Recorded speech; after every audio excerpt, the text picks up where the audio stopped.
Well, good morning to you, or good evening, or good afternoon, depending on what time of day it is and where you might be watching this great program called Our Little Corner.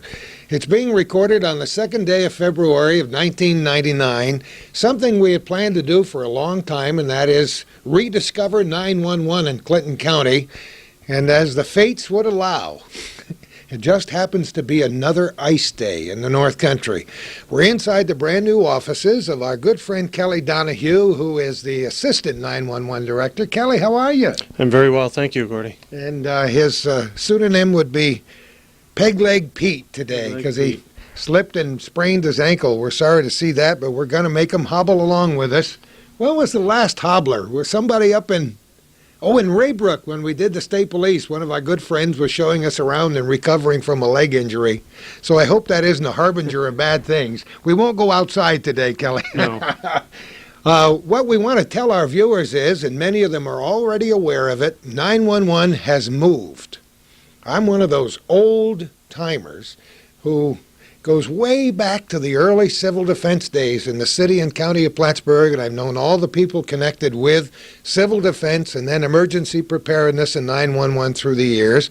Kelly is a relative newcomer, but it doesn't mean he hasn't already had his baths by fire, because you've been through it. How long have you been in this job, Kelly? I've been here since October of '97. And actually, when I first came, Jim King, who's the director, told me, well, we're going to get you to do the 911 coordination and try to learn that a little bit. And maybe in January, we'll get you in a little of the emergency operation and see how that operation goes. Well, Oh, boy. I often tell him now that he didn't have to have a federal disaster to help me learn.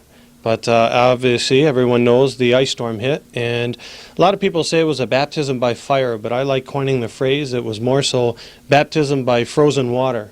Oh, So unbelievable curriculum, I'll tell you, because you guys were busy. I got to peek in on you once in a while. It was a frenetic atmosphere, to say the least. But you know what? We made it. we made it. We made it. It was a little cramped in the quarters that we were, but hopefully, as you tour today the new building, you'll see why the new operation is going to, the new site for the operation is just much more workable and much better for us. Let people know the 911 Nerve Center, previously located on Oak Street in Plattsburgh, and over recent weeks has made the move. And I must say, the move to the former Plattsburgh Air Force Base went relatively smoothly, unless there's something we don't know. No, actually, it went very well. It was kind of hoping that by 5 in the morning everything was started, and we were kind of delayed a little bit, and by 9 o'clock in the morning, the move was on, and by 3 o'clock in the afternoon, everything was back in operation. Actually, by 5, the radio was back in communication, so everything went well. Little glitch here and there, but that's going to happen when you're moving such an establishment, and a lot of technical and integral parts that had to be transferred over as well. So they did a great job. Hopefully Jim will be back later. I should mention to our viewers, we're not sure when all of you will be viewing this program, some fairly soon after it's recorded, but then sometimes we get to repeat them and run them on other cable systems later on.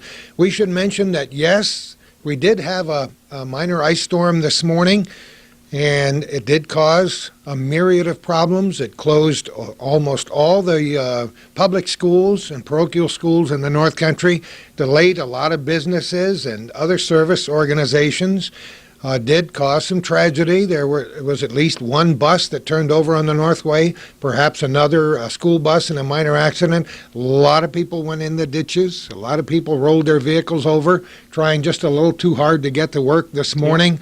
And that's when the 911 system really shines, though, isn't it? It does shine.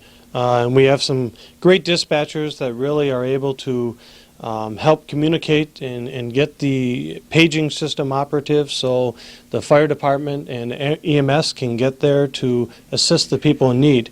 And in 911, when a call comes in, the goal is less than a minute to have everything in operation, and hopefully to have paged out the firefighters or EMS to respond within that minute. Jim King has been involved in firefighting in this whole business for a long, long time, and I can probably remember when Jim King first became a fireman down in his home country in the south end of this county. He's been involved with the 911 system, and before that, this communications network, the mutual aid system in Clinton County, for quite a few years now. I can't remember when Jim started with that. Can you? He started almost 18 years ago. So he's been here. Unbelievable. Wow. He's been here almost as long as I've been alive. Well, maybe close. Oh, here we go. It's getting really deep in here now. It is. Never mind the ice storm. But Jim has been around a while, and he's been through the deep stuff. And now you have, in your short tenure here, you've seen some wild stuff. Since I've experienced a lot, and I'll tell you, under the guise of Jim, I've just learned a lot. I mean, he's one to really learn a lot from in regard to fire, EMS, and the operation for the 911 dispatch center. I often remember him telling me the story. When he first came here, he started with he and Wendy Plimpton started with 2 file cabinets, and now we're up to several. And he's just really built the operation and done well with the support of his leadership of the legislatures. They've really been supportive for us and Jim, and that's really what gets the job done, to really keep safety first and foremost for the people in the community. Things are so much more sophisticated now than they were when this business started. Years ago, it was just, we had two-way radio systems. We had people who didn't have private pagers. Fire sirens rang. Fire sirens are almost redundant now in neighborhoods, but they do ring nonetheless in neighborhoods to let people know. But there are lots of very quick ways to get in touch with firefighters. And the amazing part of it is we don't have very many paid firefighters within our mutual aid system. No. And the fact that these volunteers are Johnny on the spot, giving up so many of the wonderful pleasures of that warm hearth and fire and family at times during that ice storm, that Calvin and I, since the very beginning of this program, and long before that with me in the radio business, have applauded the volunteers in these fire departments, because we have a hearty group here in this area, don't we? We sure do. We absolutely do, and they really are hard-working people. And when you say Johnny on the spot, you also have to say Susie on the spot. Oh, yes. Because, boy, the men and women of this community, of the communities in Clinton County, as well as surrounding areas, they're hard-working. Not only do they take time to do their own work during their daily work, but they also take time to volunteer to assist the community on their time off. And a lot of them volunteered many, many hours, not only during the ice storm, but the daily work of simple fire that could last, for some people when they're first called out, could last maybe 6 to 7 hours. And that's dedication, but it's also sacrifice, because their families sacrifice them not being around. And that's something that's important. And I've always appreciated the volunteers. I also volunteer myself. But it's sometimes our people in the community need to remember that they're volunteers, and that sometimes they need to step back and take a break sometimes. So, but most people are just the way they are. It's a drive, inner drive, a good spirit to assist and help those in need.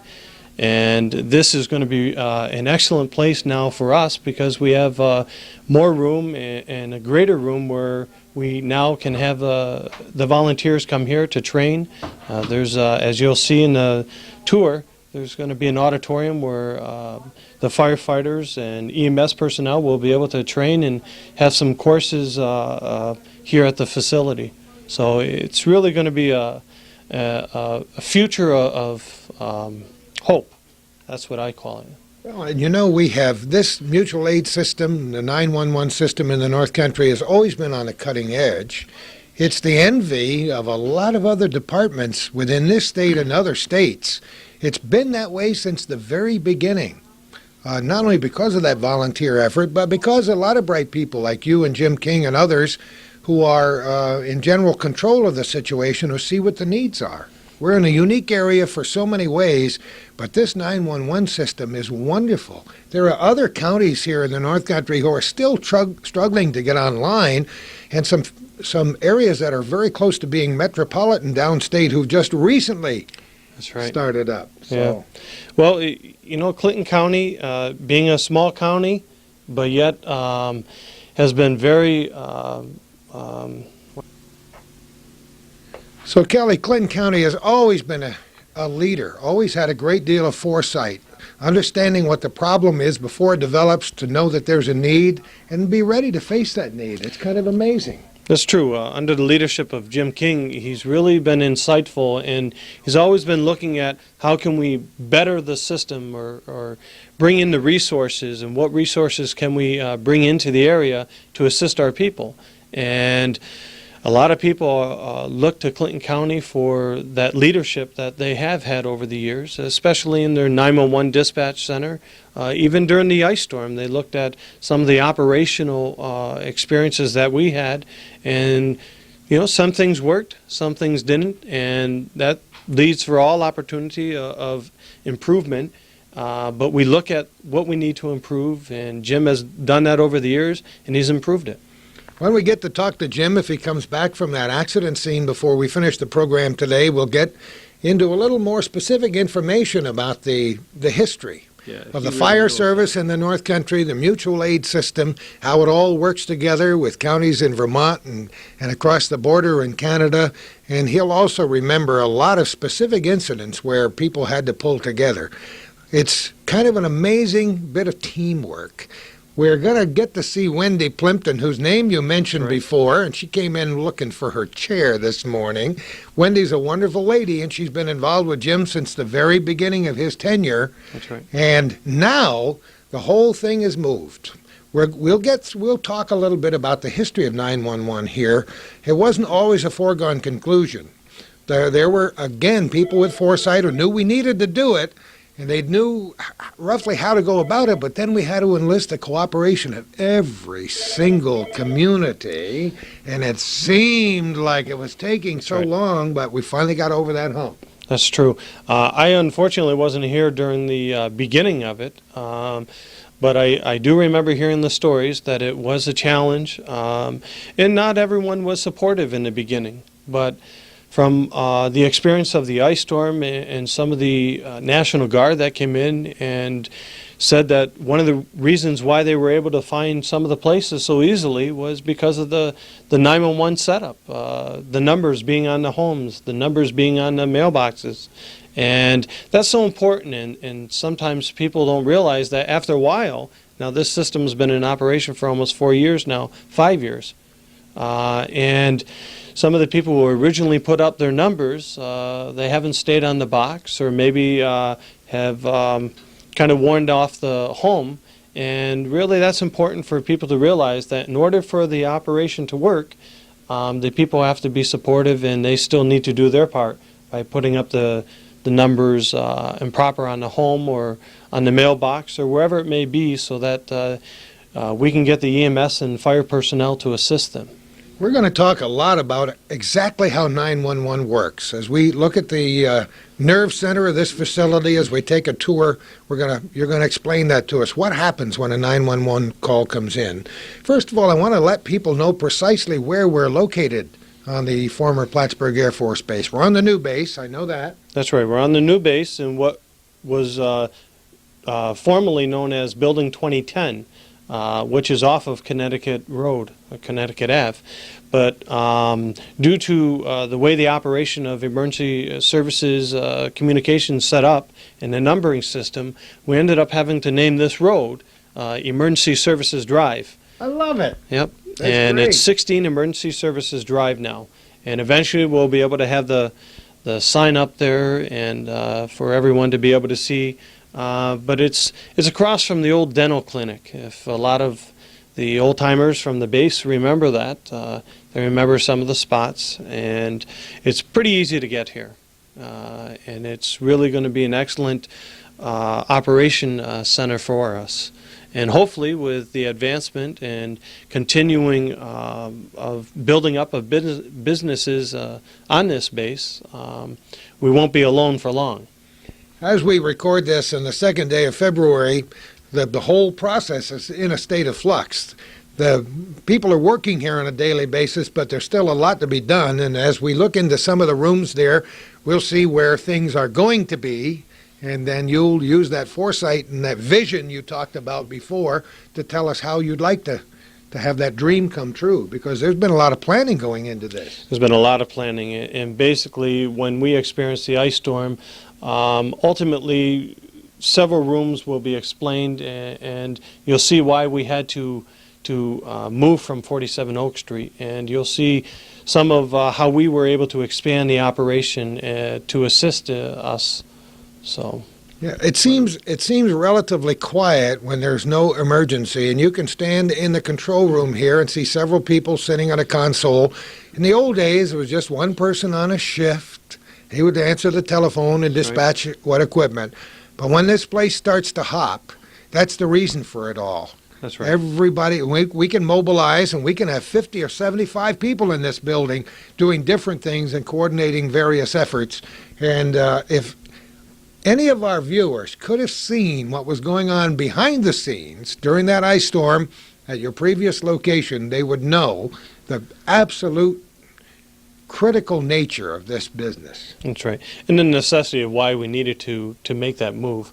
And under the support of the community, as well as, thank God, the legislators, we were able to make this move. Why don't we give you a little tour? Yeah, his leg's probably falling asleep anyway. Let's take a look around. Well, the tour begins, and through the magical eye of Hometown Cable's camera with Calvin Castine pushing the buttons and focusing, we're in the first room to look at. What's this room, Kelly? This is called the Emergency Operations Center, basically the acronym with EOC. And this room is going to be set up basically during an incident that we will have the various agencies that are necessary for an incident to come here. For example, the New York State Police or DEC or the County Highway Director, any other organizations that are necessary and involved in an incident to be able to see the job done. We don't have the phones in right now, but we can eventually in the future be able to have each agency will have their own table with access to the phone and be able to operate right off the table, and whatever resources we need made available, those certain agencies will be able to contact and have phone contact and be able to get the job done.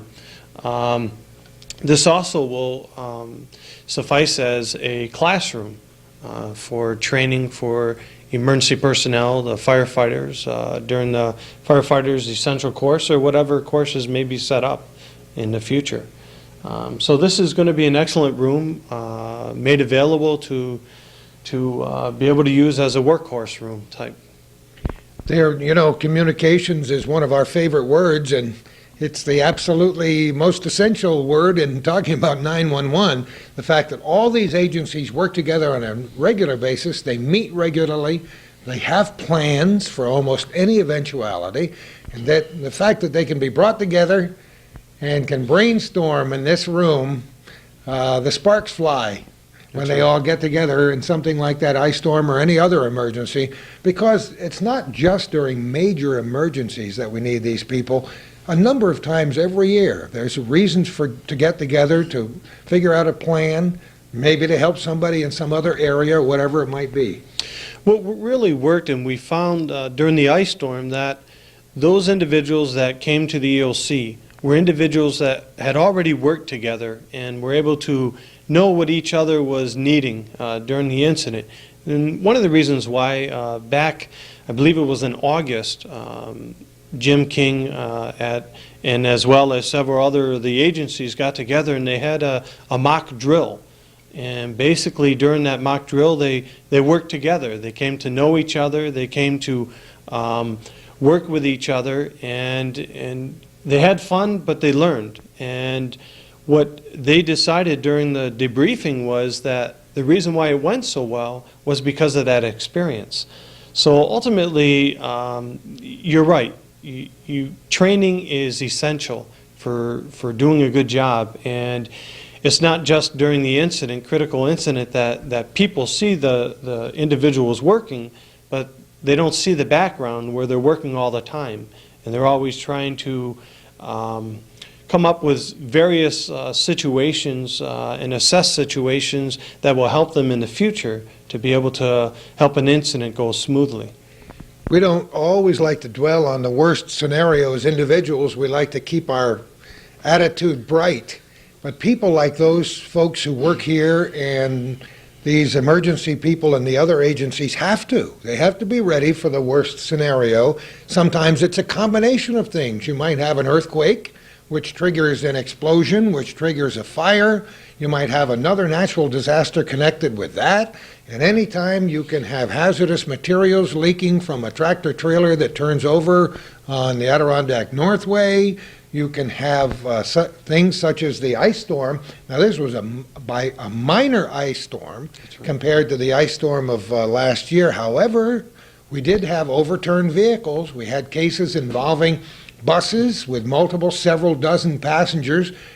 We could have a plane crash here at any given time because of our location. So a lot of things could happen here, and we have to be ready for those eventualities. We've been to some of those mock disasters, and the training is amazing. It's very, very realistic. It's very realistic, and it can be very intense at times. And that's where we want to really give it the best experience and simulate it to what it could be as close to the incident as possible, so that everyone can experience the emotions, experience how to work under pressure, and what knowledge is needed. And a lot of times what's beneficial during the mock drills is you have people who are experienced, that have experienced various situations, as you mentioned, a hazmat experience. Hazmat would be hazardous material. Other incidents, critical incidents, were structure fires, various kinds of structure fires. It could be in a home, or it could be in a major business establishment. I look back at the Newton fire, the explosion that was had, and talk about a hazard, and several people had to be evacuated along with the school. And we're talking, for the benefit of our viewers, of the fire. Not too many, how long ago? October '97, pretty much when I came on. And that's a Newton Welding Supply located on Route 3 west of Plattsburgh. An amazing, just the facility itself would conjure up images of what could happen, and it did. And it did, and it was because of that incident that, again, some training was experienced, and actually training during the actual incident. Yeah. There's certain debriefing takes place, just like any other incident in the Air Force or anywhere else. People get together who was there. Sometimes people take video.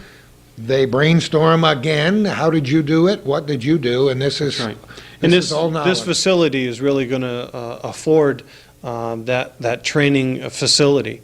So it's beneficial to really the community and to the firefighters and EMS personnel. We really didn't have that other than going to the various fire stations or maybe some of the schools that were open to us. So this way we're able to offer it kind of in our own home, emergency services home. And our viewers will be amazed when they see this facility. It's something that was a long time coming, very much needed, and just what the doctor ordered. Before we leave this room, Kelly, I want you to tell me about how you people work together. Now, Kelly and Jim and other folks, to get this place upgraded, working day and night and weekends. You talked about the zoning system for heating. Heretofore, this building was all under one zone, so you'd set the thermostat and heat rooms you didn't need. That's right. Nowadays, it's all zoned, so you can go and crank the thermostat when you need it, and that's a savings all by itself. That's right. It is a savings. The buildings on the base had a central heating plant. From that heating plant, you'll see along the base old pipes, or actually pipes along the base that were used for pushing the heat to each building. Now, several of the buildings have to have their own individual furnaces set up, and that was done recently, and we were one of the buildings because they knew we were coming onto the base. So this building was received its own furnace.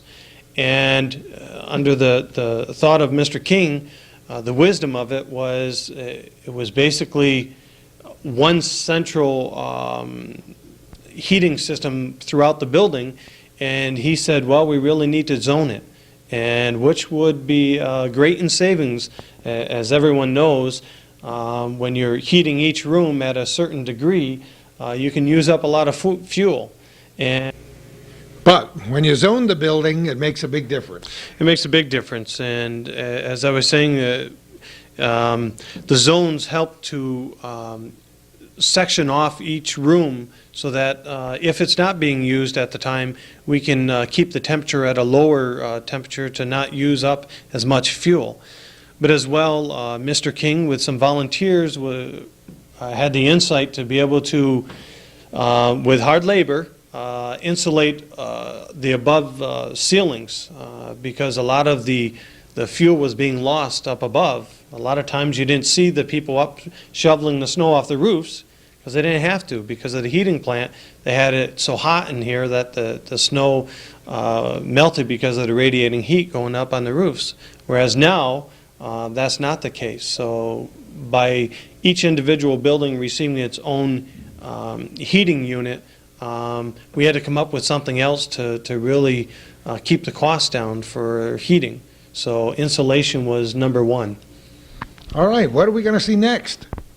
Well, I think we'll take you into where a lot of times during an incident, we'll go to the auditorium. A lot of people working within the ELC will at various periods of the day have a briefing. So we'll take you to our new briefing room. All right, let's take a look at it.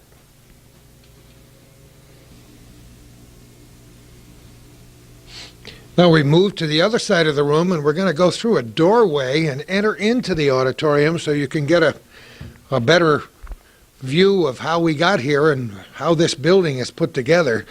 This particular room is amazing to me. What a great resource. It's a great resource, and this is what's really affording us the availability of having such a large room to hold almost 60 people. There's about 40 that are held within the seated in the blue seats, and we have some seats in the back that can hold a few more. And this is what we would call the briefing room, where if there was a critical incident and updating of information, various things like that would need to take place, we would gather people within this room to talk about the incident and get an update of what's going on with the incident. But the other thing is, it affords us the time to have training. And it's not done yet. We're still in the process, but there's a TV here, but eventually we'll have it so that we can watch training videos if need be with the TVs on the stand or on the walls that TV will be placed on the walls. You also see behind you, which I've never really seen in action before. Oh, I have. Lots of times in the old Air Force days, sure. But the projection screen, really, but it's ultimately a piece of glass that will project from a piece of equipment on the other side, so you don't have to have it right in front of you or disturb the viewer picture. So that's really going to be, when we get that set up, that's going to be a real nice asset to this room. All right, and we're going to, as you can see, this facility is in great shape. These seats are wonderful. They were already in place here. If you were to build a facility like this from scratch, the cost would have been prohibitive. As it is now, you're leasing this facility hopefully on a long-term basis. Well, I let Jim King take care of that. But I know we are leasing it at this time, and hopefully we'll be here for a while. I know Jim says he doesn't want to move again. Oh, no. And what a great place it is for all the obvious reasons. This was used as a very important facility when the Air Force had it, and now will be used as a very critical facility in the 911 system. It's got All the comforts of home, all the gadgets. All the comforts and the potential for this facility is just amazing. Now, we're going to take a little walk outside and behind that screen, because even people who've been in the Air Force and seen these rear projection screens have no idea what happens on the other side. So we'll take a little look in there, okay? Okay. Okay, now we're in this little cubby hole behind the screen. And what do you plan to do here? Well, we're trying to get things organized. As you can see, we're still amidst the boxes and trying to unpack. Basically, what will happen is we'll be able to organize this so that eventually we'll have a table where the projection unit will be to project the picture on the screen, which will be able to be seen on the other side.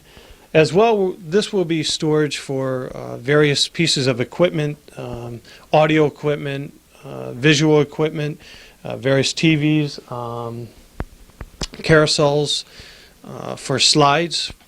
You can see some of the slides in the cupboards.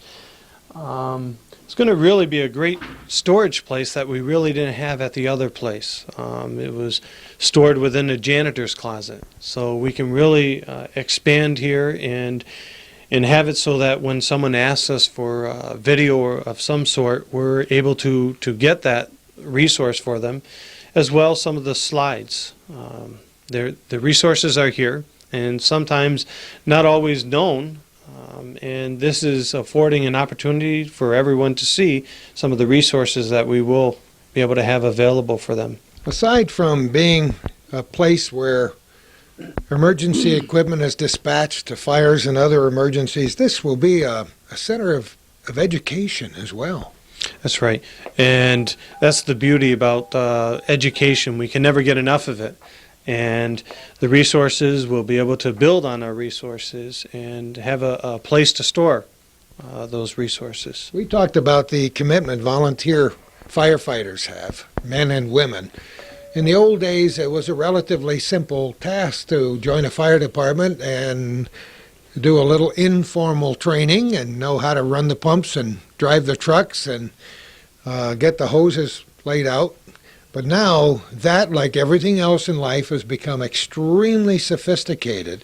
And when volunteers make that commitment to a fire department or to an ambulance service, it requires a great deal of time and effort, and sometimes your own money, to go all this training and get up to snuff. So that's another reason why we have to praise these people in the ambulance services and the firemen, because they're highly trained now. It just isn't enough to know how to hook that nozzle onto the hose anymore. That's right. They really spend many hours in training, as well as the critical incidences and experiencing that, responding to them.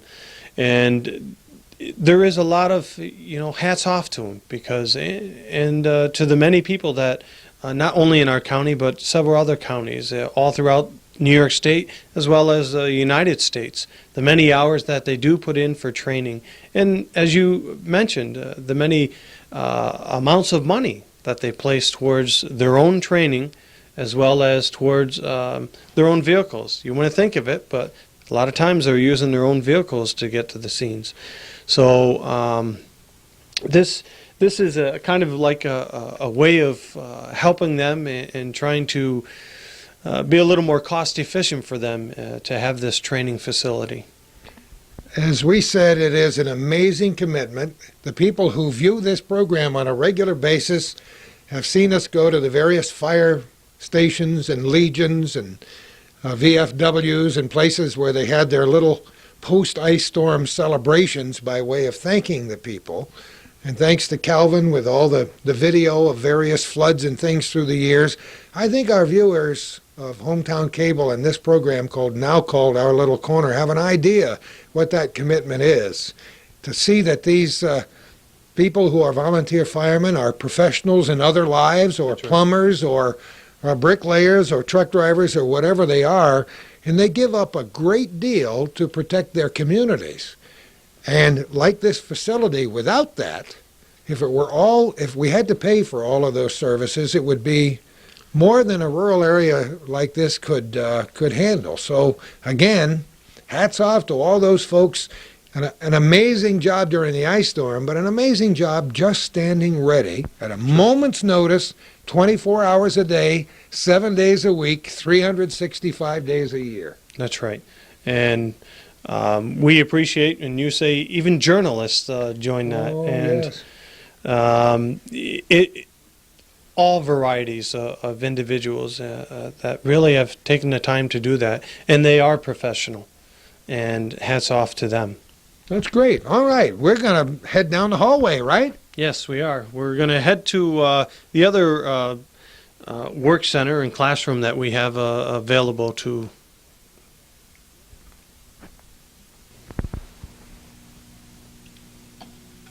I have no idea how many square feet there are in this building. Do you? Well, I think we're up to 9,600, I believe. I can't remember the exact measurement, but it's certainly increased from our 2,000 square foot or so from the old building. And another nice thing about this building is the number of classrooms we can have. And this is another example of a classroom that will be made available. But slash again, during the incident, we needed a place for accountability, to keep track of what resources were coming in, what were going out. This room can also be that for us, is an accountability center, and someone could be set up here with the resources and files to keep track of the resources coming in. As you can see on the table, you see the many phones that will be available for the EOC part of it.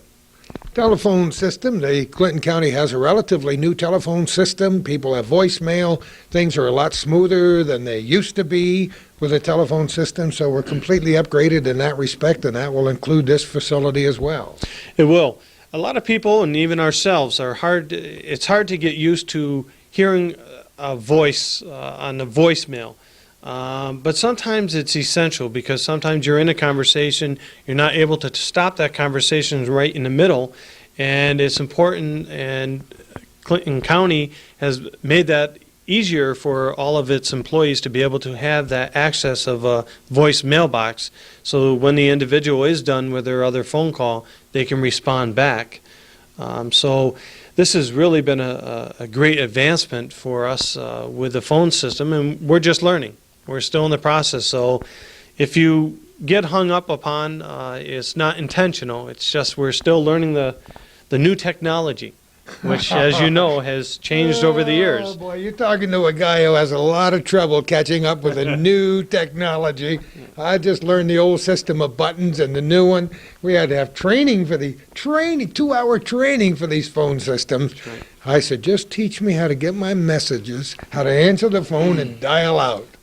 We have a few extra numbers to dial when we make telephone calls, but the system is working very smoothly. Working very well. We're very happy with it. Just because I can't learn it in 24 minutes doesn't mean everybody else can't. All right, Kelly, we're next. Okay, well, I think we're going to head right into the bay where pretty much we're storing some old furniture, and we have several hundred cots that are available, and so we'll head to the what did I say, the auditorium? I think the garage. The garage. All right, let's do it.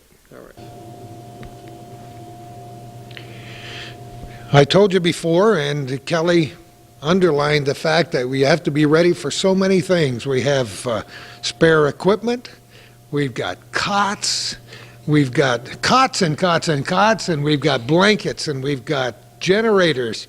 I'm not sure that some of our viewers knew what gasoline-powered generators were for before January 8th of last year, Kelly. But boy, did we get a quick education. That's true, and I think that is very much true. A lot of us never thought, well, electricity going out? Never. But ultimately, yes, we've had some power outages, but not like we experienced during the ice storm. For some people, several days and maybe weeks. So it is helpful to have generators around, and we have had those generators donated to us to assist various fire departments during incidences. So it's nice to be able to store them till need. A lot of people don't realize, though, sometimes there is that hazard, and unfortunately, we did learn about that last in the ice storm, because we did lose several people to carbon monoxide poisoning. So it's very important that if there is a generator, that it's placed within a well-ventilated area to be able to. Yeah. Like I said, a lot of people got a liberal education about generators, how to hook them up to their main entrance boxes so that they could run their furnaces to stay warm.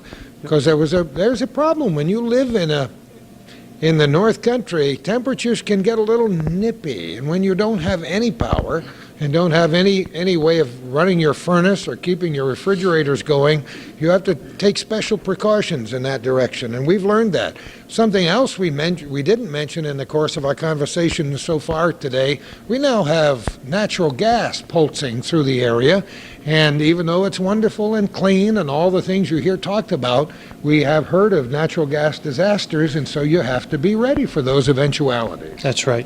You always have to be aware of what you're heating with or the type of fuel, and know what that fuel can do. Just not leave it up to the professionals, because sometimes the professionals are not able to get there all the time right away. And so it's important for people to educate themselves, and if they do have questions or would like to know a little more about some of the fuels, I'm sure NICEC can help, and sometimes we do have some pamphlets available for some information. So it's important to be educated and to educate themselves on the warnings of some of the hazards they have, even within their own homes. We have an active fire prevention unit here in this That's right, very active. County. They start right with the little kids in school and even in preschool to teach fire safety and have an exit plan and so on, and it works. That's right. Firefighters Association was just last year able to purchase a trailer that sits outside the building, and they were able to use that as an educational tool. And it's important to train the children, but not only when we train the children, we're also training their mothers and fathers and aunts and uncles who are bringing those children in, which is important because sometimes we can forget. You know, as we get older, sometimes we forget the natural rules and laws, and so it's good to be refreshed in that education. Especially important for people in the North Country to be aware of chimney fires. Yes. In the past. Anybody who's been a volunteer fireman in any capacity over the years knows that every spring and fall there's a rash of chimney fires. It seems like less of them in the last year than I've seen in the past, and I'm not sure why. Maybe people are getting a little better at it, or maybe, I don't know if less people are burning wood and coal.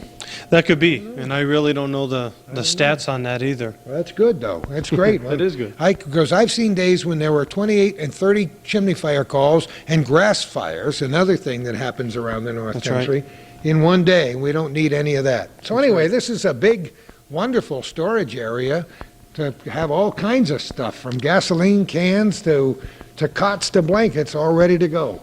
Yeah, it's really going to afford us some room to be able to have storage, to have the cots available. Again, we had a lot of cots donated, so in case there is an incident, at least we're a little more prepared. We didn't have as many cots as were requested.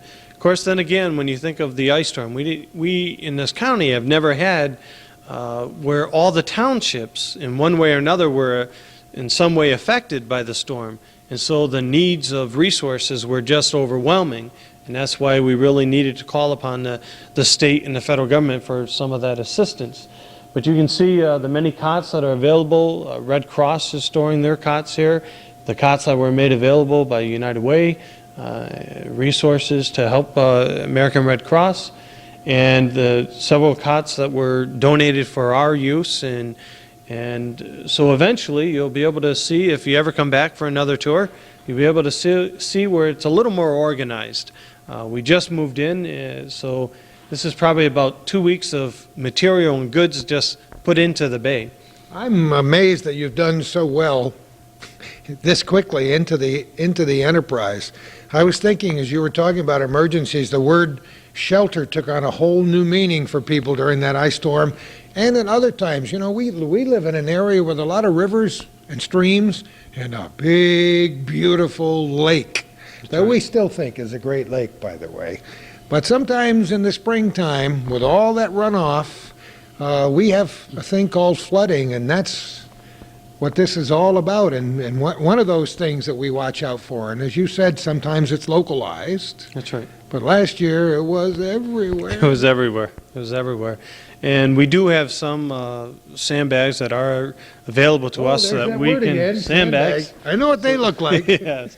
So that we can... Yes, that's right. Well, your house was inundated with some of that. But we do have that in storage to be able to assist us in the immediate need. But we do, through the state, have resource to be able to get more sandbags if ever needed. And we saw that last year, certainly, during the flooding. So we don't always have the resources readily available, but we can get them here. But this facility has afforded us the room to be able to at least to store some of the more essential resources that are usually needed right in the beginning. And that's the cots, the blankets, to be able to have people sleep on something other than the floor. A lot of us learned a lot of things during these recent disasters. We keep mentioning the ice storm because it's the biggest thing we've had around here for a long time. There is an amazingly wonderful marriage between the 911 system, mutual aid, and the American Red Cross, and who can thank Jeannie Roberts enough? That's right. That's right. For what the Red Cross does. We bring federal officials in here. How many people knew the acronym FEMA before the ice storm, huh? Well, I think there were maybe the people in Morrisonville on Ladue Street. I knew what it was, dating way back to the floods. Sure. But I didn't have, you know, when the first flood struck our house in 1981, I didn't know flood insurance was available. Right. But boy, after a couple of those, you learn fast. You learn fast. Again, you learn those resources that are available, sometimes not readily, and you have to have some patience because there's a lot of red tape at times, and so you have to have patience, and that's one thing we learned. You have to have patience. And we did mention the ice storm. That is something that was pretty much on our mind, but we have to remember, too, that's a catalyst of why we're here. Because during that incident, it was realized that a greater space was needed for the emergency operation, and it had afforded us the avenue to be able to get this building. So, in a sense, everything kind of works around it. You know, I'm put in mind of the old Boy Scout adage, be prepared. It's so absolutely essential. And you talked about FEMA and so on, the government helping areas and waiting to be declared a federal disaster area, waiting for New York State resources to get here, the National Guard, all the utilities that work together and worked many, many months. We had people from Ohio working here. Sure. But it's important for individuals to be prepared. And you mentioned earlier about checking your house out, see what you have. At the very least, make sure you have smoke detectors and all of those things. I can't reiterate that often enough. And for some apartment facilities, it's the law. But also, take a look at your homeowner's insurance policy to see what it covers, so you don't have to wait until you haven't had power for 13 days and you're trying to get a hold of your insurance company who's already got 1,200 more people on the line. Know what's in the policy and know what's covered. That'll give you an advantage when you're trying to fight for what's rightfully yours after you've lost it. That's right. Always be prepared, as you said. Great idea. All right, what's next, Kelly? I think I'll show you another room that we will have. Obviously, all this equipment and furniture won't be sitting in the bay. We have another storage room that we can show you as well. We'll show you the kitchen. I like that. I like kitchens. There might even be some coffee left. That's right. I have no idea what was in here before, but there are all kinds of noise warnings on the door. We won't have to worry about noise in here, but this is a nice little storage room, isn't it? It's going to be a very nice storage room, and it may look small, but really a lot of those boxes that are sitting out there are going to be able to come in here, and the cabinets are going to be able to store a lot of technical equipment, radio equipment that we used to store on these type of racks that you see holding the laser printer cartridge and that, but ultimately they're going to be going into those cabinets. So it's going to afford us a little more organization. That was always kind of hard when you're cramped into a storage room. So this is going to be, again, a nice room for storage. You always never have enough closet room, right, in the home. Well, that works in businesses as well, and this will afford that nice room to make available to us. The best part of it is a lot of these areas will be totally secure. That's right. That's right. A lot of these areas will be secure so that, we have a lot of people that walk in and out, and it's important to keep them secure. Not saying that they would take it, but sometimes some of the equipment is very valuable, and even just touching something that you don't know what you're touching, that touching could cause damage to that piece of equipment. So it's important to be able to keep it secure. For those of our viewers who just might be turning your television sets on now, or it's too bad you missed the best part of the interview before Kelly started the weekend. No. Kelly Donahue is the assistant director of the entire 911 system, the emergency preparedness system that we're very proud of in Clinton County and the North Country. And on the second day of February of 1999, we're touring their brand new facility on the former Plattsburgh Air Force Base. Our tour will continue. If it's got sinks and stoves and refrigerators, it must be a kitchen, another room off that large storage room we were in a few minutes ago. And this is kind of neat. We brought you in here for a reason, because you wanted something like this for a long time, Kelly. We did. Hate to bring back that incident again, but during the ice storm, that was one thing that was kind of difficult for all of us. We didn't really have a place where we could get away just to sit and have a bite to eat without anything going around us. And this room is going to be, it's a godsend, because it'll afford that time where you can just sit back, have a meal without some excitement being around you.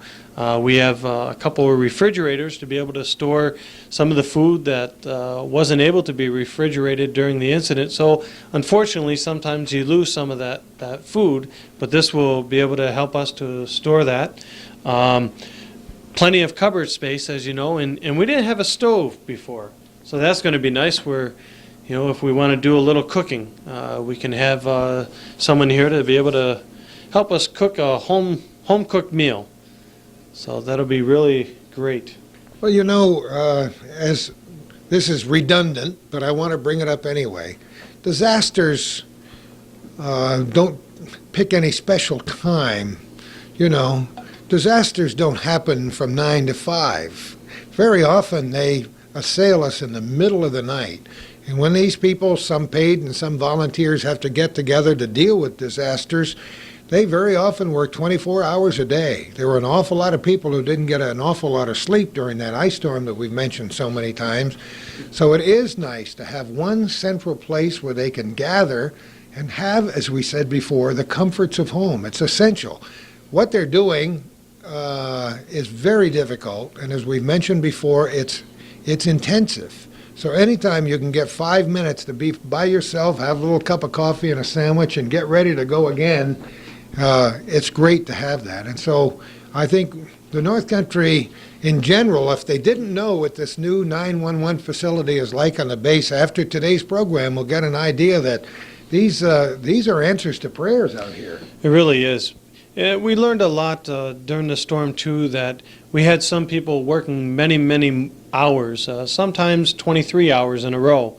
And we learned very quickly with that experience that we really need to take time to step back. And unfortunately, at the other place, we never had that room. And as you explained so well, that it is important to take that time to be able to have a meal, a cooked meal of some sort, away from the incident. And this room will afford that time away because it's important to take the time.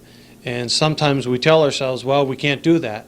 But we're learning very quickly, if you don't, you're not going to do an on-the-top job. And you're not going to be to full par. So it's important to really take the time to relax. I wonder if that's a pun for par, because a lot of times a lot of people love to go golfing, huh? They sure do. All right, let's move along. All right, we've taken another little side room off, but this room almost looks like the backside of a TV station or a radio station here. There's a lot of neat stuff in here. Well, there is a lot of neat stuff, and this is kind of like the nerve center. This is where everything feeds through to the 911 dispatch center, and as you can see to the right, there's the new phone system that we had placed in for the county, and that's part of the equipment that goes with that. Twin State did a great job putting that in. We have, you can see on the back wall here where the boxes say plant equipment, that's some of the nerve center for the 911 dispatch center. And you'll see all the phone wires that are intricate to the operation of the system, obviously. Without phones, it doesn't operate. And you'll see along the wall here, and this is what lasted till about, I think, 3 to 5 o'clock that day when we moved the center. This is kind of like the nerve center to the radio system, communications. And not once during the move did we have downtime, which was great. That's because kind of amazing all by itself, isn't well, it took a lot of time and a few meetings with Mr. King and Bell Atlantic and the various people involved, Falcon Cable, to get the cable hooked up and over to this new facility, Twin State with the phone system, and I hope I don't miss anyone. You always hate to miss someone. Wells Communications with the transfer for the radio system. A lot of people, and it took a lot of time to pull things together, and amazingly enough, on the 30th, we did it in one day, which took many days to establish in the beginning. As you know, during the previous move, when they moved from the fire station to the new center, where it was, formerly was 47 Oak Street, they were able to have everything all in operation and tested before they moved, because they didn't use the old equipment from the fire station. The 911 was set up right from the beginning, whereas a little different, really not seen to move a 911 center, and I believe this may be the first in New York State to have moved a 911 dispatch center to a new location. So Once again, we're on the cutting edge. I've said it so many times before. People in metropolitan areas view us in upstate New York as that sleepy little northeast corner of New York State where people just lay back and don't get it done. Guess what? We got up before they did this morning, and you certainly did that morning when you made the move. Yes, and I think looking at the backside of this equipment for me, and I've looked at complicated equipment all my life, it goes to prove that this 911 system here in Clinton County is very sophisticated, and this is the definition of state-of-the-art. that's right. Definitely a definition of great technology here, and new technology, actually, with the fiber optic for this phone system that we have, as well as the state-of-the-art for the radio system. And you'll see always it's important to have battery backup, and that's what you see against this wall with the UPS system, so that if the energy does go down, we do have battery power backup for a period of time before the generator will kick in and keep the power rolling. So Yeah, well, you it's can always see important to batteries, have backups. batteries in series right here along the wall. Yeah, and that's for the microwave backup. So this room is very important to us. It's really the nerve center for us to be able to operate. It's done very well. So far, we've been able to serve a lot of people in a lot of trying times in the North Country. We certainly don't look forward to bad things, but we have to be ready for them, and I hope and prepared. if we've done nothing by virtue of this tour today, we have proved to our neighbors that there are a lot of people working on their behalf. And when your power goes out, when your phone gets disconnected, when your lights are off, you can rest assured that there are people with lights, with power, with communications operating right out of this facility on the former Plattsburgh Air Force Base to make life for you a little bit better. And that's very comforting to me. That's right. You know, during this move, I also forgot to mention one important utility company that really assisted was NISEC. Oh, They not only helped us how during could you that forget storm, them? I'll tell you, but they really were very beneficial in helping us make sure that all the electrical was good to go when we were able to start this building up. So Yeah, who could ever forget the visions of power company trucks from many states and cities? I got to personally meet quite a few people from metropolitan areas, New Jersey, New York City, and other states who came here to visit, who just didn't have an idea what it was like. And you know, those people go home and talk to their families and so on and so on. So the news of this ice storm, I still see it mentioned on major network newscasts. In a lot of the news magazines still mention the ice storm. Generally, they talk about southern Quebec because southern Quebec was tremendously hard hit. And of course, major metropolitan areas, including pathos and agony for millions of people, where we didn't have in sheer numbers that many people here in northern New York, but we did feel it here. So the fallout from something like that is far-reaching. But every time it happens, we learn a little bit more, so we're ready for whatever befalls us next time around. Now it goes back to always be prepared. Yeah, it sure is. All right, what's next? I think we'll move on down the hallway and maybe stop and look at the Racy's room, radio amateur room. I'd like to do just that. A lens for us. Yeah. All right, this is a room we've been waiting to come into, although we did have a sneak preview about an hour ago before this filming started. Where are we now? We're in the Racy's room, the radio amateur, and Derry Roberts, who's president of the organization. He's here. He can explain a little of it. That's great. Let me step over. Excuse me, Kelly. Derry, nice to meet you. Hello. What happens in here? Well, we do the Skywarn program. We also do communications assistance for outside agencies that might come in during emergencies, like National Guard, Red Cross, and stuff. And like I said, we do the Skywarn program with National Weather Service and some various other functions, and kind of help out around the EOC when needed. Yeah, you're being very humble about it, but it's an important function here. Do you yourself come over here every day? Well, I come in. It's a all volunteer program, and I come in probably a couple times a week and make sure we're doing the paperwork and check the equipment. And when we have activations, sometimes National Weather Service will call us for information. We have spotters throughout northern New York that we contact through our communication system.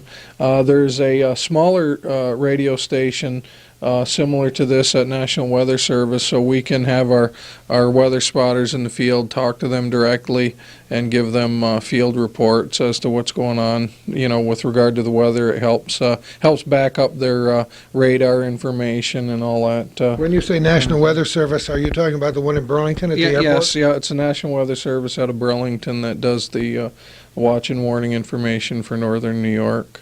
Well, talk to me a little bit about your group. How big a group do you have? Well, we have approximately 20 people, field team members. Those are active people that we usually, during a big emergency, we call out probably a handful, and we do that way we can do shifts with them.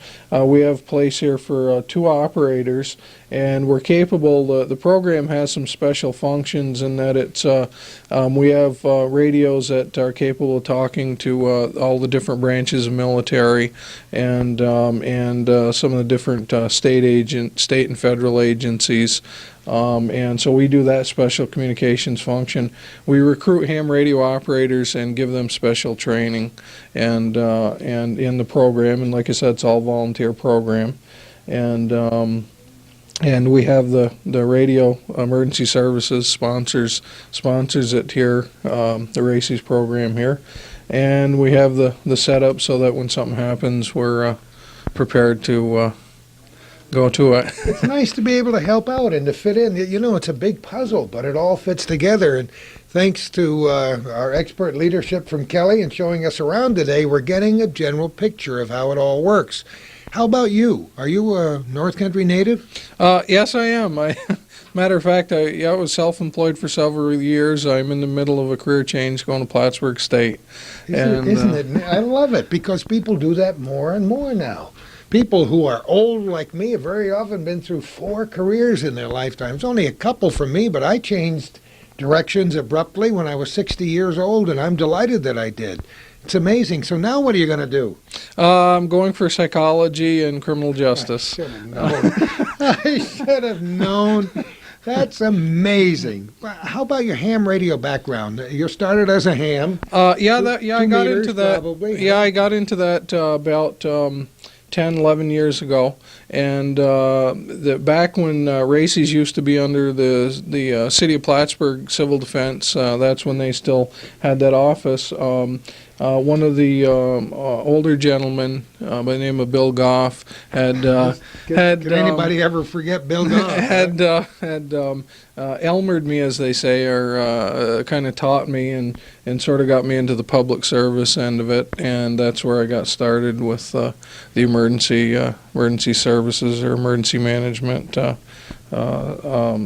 communication stuff with regard to races. Well, you get the old nostalgia juices flowing when you talk about some of these old names like Bill and some of the guys that are no longer with us anymore who have been great friends of mine down through the years, supplying me with ham radio information about disasters in Alaska and around the world. And it's kind of amazing. These old guys set the scene for what we have today. Yeah, very much so. It's the program's been around since Racy's been around since 1952, and before I was born actually. And like I said, in Plattsburgh, it's had a long tradition. It was in Plattsburgh. It was started, matter of fact, right after the FCC created the rules and created the program, along with Federal Emergency Management, and it serves local and state level.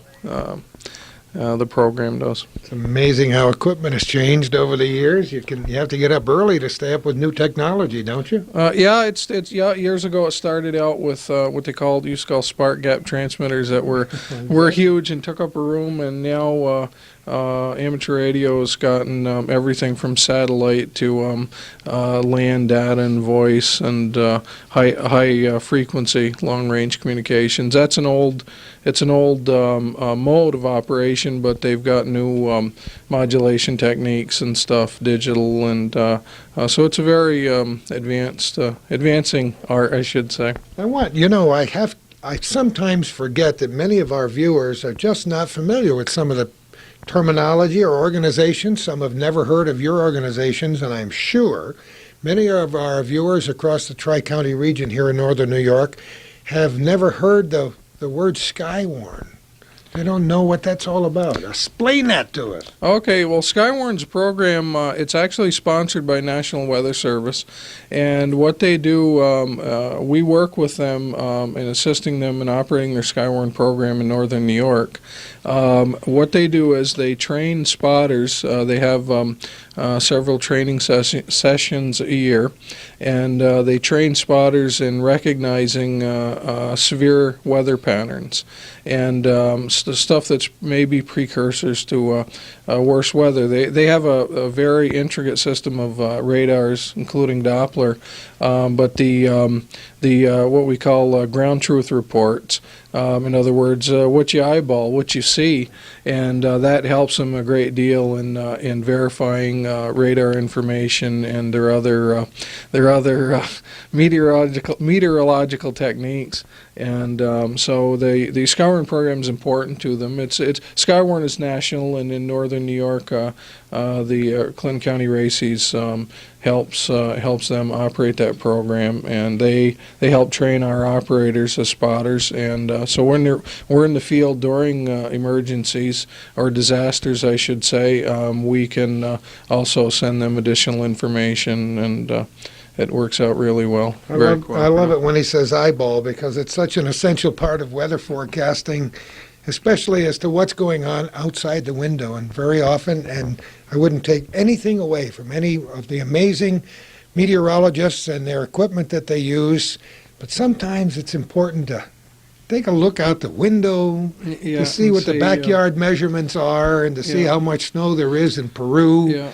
And to know, and these people have always been the backbone of the whole Yeah, in the system it's now we've upgraded our system in regard to Skywarn and Racy's. We have several automated stations at various points throughout northern New York at operators' homes. Racy's people have these at their own cost. They buy these stations and they can either send in reports over our voice network or they can send them through data. Through the Racy's and the amateur radio packet system, and directly to National Weather Service.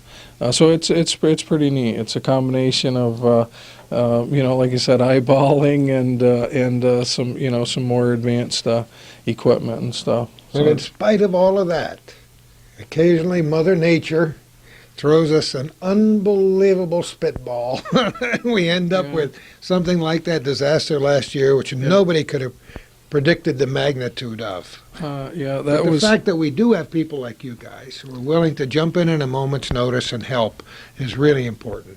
The volunteers, definitely the volunteer effort, I think, across the board, I think, especially during that ice storm, there were just hundreds and hundreds of volunteers, and of course Racy's was some part of that, but there was a huge contingent of volunteer people that made that helped get that people through that disaster. Well, we thank you so much for being here today and for explaining the whole situation to it. It's great. Okay, appreciate it. Yeah, and Kelly, his lips were moving even though words weren't coming out, so I knew he had something on his mind. Never have something to say, right? Not only were they a part of it, but they were an integral part at one point, especially because they spend many hours volunteering within the building during the operation. But at one point in time, we lost telephone communications for about an hour. So we still had our radio communications. That never broke down. But it was also helpful to have Racy's personnel available to operate with some communication with Red Cross and the office to keep the operation going and keeping apprised of what resources were needed and where they were needed to be made available. And it was Derry's operation under his guys that really, the many men that put the hours into it, they did a great job for us during that. Yeah, we haven't mentioned, you start mentioning people and you don't like to leave people out. It's like you remembering NYSEG. The police agencies here in the North Country, all tremendously critical part of that operation, obviously, and a very critical part of this 911 system. Oh, absolutely. And again, it's that radio communication that needs to be available. And, of course, we had representatives in New York State, but sometimes their radio communications were down. So, again, it would be Racy's that might be able to assist them or our own radio communications.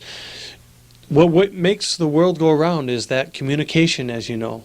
And sometimes we take for granted the telephone, and we don't realize how important it really is, not just for the daily phone calls for the teenagers, but how important it is for the daily phone calls for the needs and to assist people who may be on Lifeline or who may have other medical emergency needs or fire needs. And so sometimes it all works together, and what we take for granted sometimes is not always there, and it's nice to have an organization like Racy's to assist us in the emergency operations at times. You bring back those memories again when you start talking about when the telephone started to go out.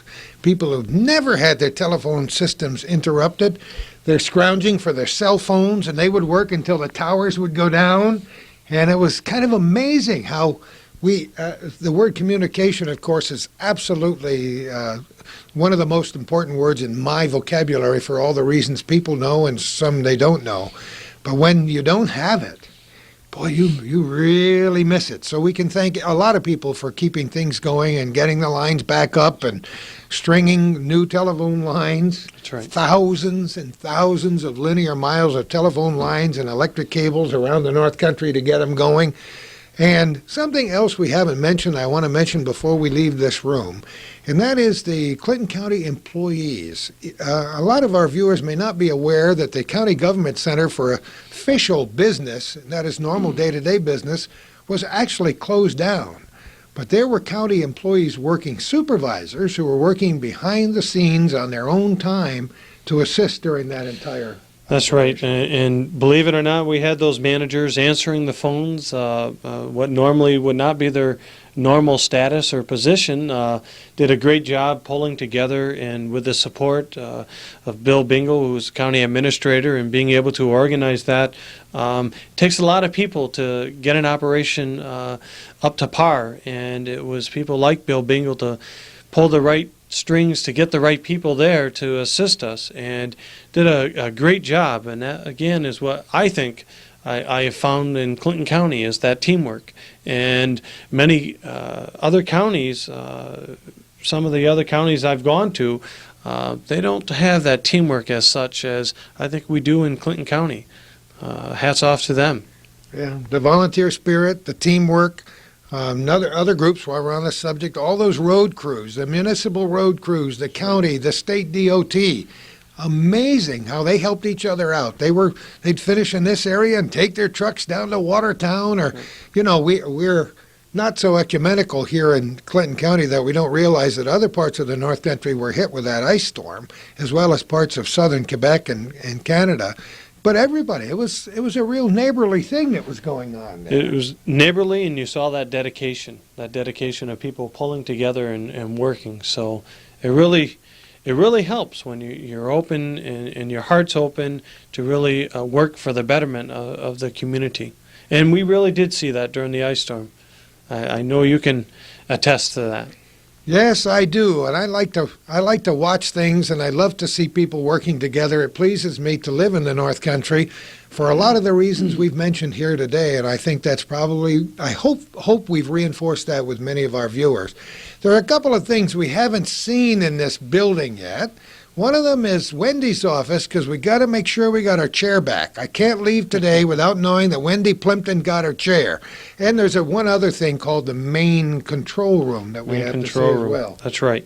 So why don't we journey on, and we have one more office to look at before we get there. And we'll do it. I told you when we began our tour this morning that this is an amazing facility, and it really is, Kelly. We're in another big office. What is it? Another big office. This is kind of a dual office. It works as a conference room, made available with a library on the bookshelves there. As well, it is Storm Trainer's office, our EMS coordinator, Emergency Management Services coordinator. And she's not here today, but she's still unpacking, trying to get things in organized manner. And it's really an office that is certainly bigger than her old one. And the beauty about this facility is we all have windows, and we can be grateful for that. It really does have a psychological disadvantage sometimes when you're 24 hours or 7 days a week or whatever time it is to be in a building without windows. And so it really makes it nice, and Storm is kind of attesting to that, to keep the curtains open there, and so she can see everything. We should mention, too, that Storm Trainer's name is synonymous with what she does because of her vast experience in the field here in the North Country. That's right. She's an RN at CVPH, and a hard worker, and has done a lot within the community. She volunteers for Morrisonville Ambulance, and as well, she came on board pretty much the same time I did. And so, again, a little experience in baptism for her with the ice storm. And once she was able to get back, she was away on a conference. So when she was able to get back into town, she was able to start organizing and assisting in that medical area, which was very critical and essential for people in the regions that couldn't travel. Of course, we were able to set up a hospital up within that region in Champlain region, Rouse's Point area, which was essential so they didn't have as far to travel. Because a lot of times people weren't able to be on the road.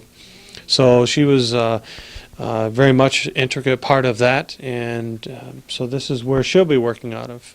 And the many hours that will be with working with the many people gathering here for meetings, be it for her meetings, emergency personnel, EMS training, or the many office meetings we'll have for preparation. It's a whole other chapter of the story when we keep focusing on the ice storm, and for reasons we don't have to explain. It was a terrible, terrible disaster, but things happened that weren't foreseen and some that were.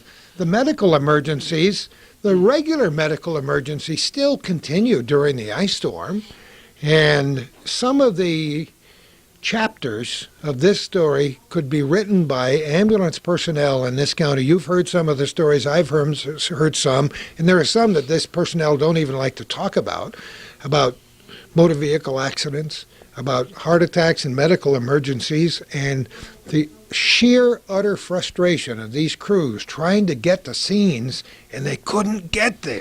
That's right. Public Health did a lot with DEC in coordinating and setting up groups to going out to assist people in their homes, going out to make sure that they were okay. And so they were able to organize search parties, as you might say, to make sure everything was going okay. And if there was an medical emergency, they would be able to assist in that. A lot of times we forget. We take for granted the electricity. Well, the electricity run the little portable oxygen units that a lot of people are on out there, and sometimes we forget that and we take for granted that electricity. But when it's not there, a lot of miniature emergencies could arise, and that was one of the major experiences where some of the people needed to get assistance, and some of the ambulance personnel were able to get there with the ambulance after many hours sometimes of breaking through the road to go over wires and limbs that were down. But be it as it may, they were able to assist many people. And again, you hate to be redundant, but the many hours that the volunteers did, and Storm is able to coordinate and keep the emergency personnel online to make sure what they need to do. Their certification is up to date, and that's a monumental job in itself. And as you can see, the stack of yellow paper on that filing cabinet, those are called pre-hospital care, PCRs. And those are basically numbers of calls that have gone out in this county throughout the year. And those, I think, are only a couple months. So can you imagine? It's a monumental task in trying to keep everything organized. And because, with the state regulations, there's a lot to it, and a lot of intricate parts that it takes many people. There are many people that work in the emergency services office that work hard to organize things and make sure we're up to date. Well, we're up to date on our tour, but we still have a couple of places to go. Well, one important is Wendy, so we'll go see her now. We're going to see Wendy in just a moment. Beautiful pictures over there, Wendy Plimpton. Who are they? My daughter Amanda and Jessica, Aren't they ages just 6 and 8. beautiful? Aren't they just terrific? I see you got a chair, but it's not the right chair, and I want to know, this may be a very intensive investigation that's going on here. Somebody filched your chair. When I was here at 4:30 last evening, the chair was here. Apparently there was a dispatcher meeting and my chair disappeared. And this is not a motorized chair, so we know it wasn't pre-programmed to go on its own. Somebody came in here. This will be very high-level investigation. I don't know exactly, but we'll go to the top, whatever it takes. Speaking of going to the top, we always have to get to the real heart of the organization.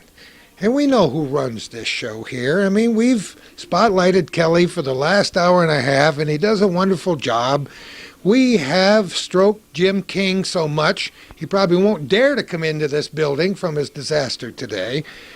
But we haven't mentioned your name nearly enough. And we know you've been around here for a long time. You started when Jim started, didn't you? Started with Jim in August of 1981. Holy mackerel, that's before Calvin had a video camera. I think so. He started in about 83, didn't he? About that same time, too. Yes. How did you ever get started in this business, North Country girl? Well, I went to Our Lady of Victory Secretarial School. I took the civil services exam, got hired by the county, and I've been here ever since. See how she said it all in one sentence? She's not necessarily a woman of a few words, because I've heard you in operation on that telephone, you know.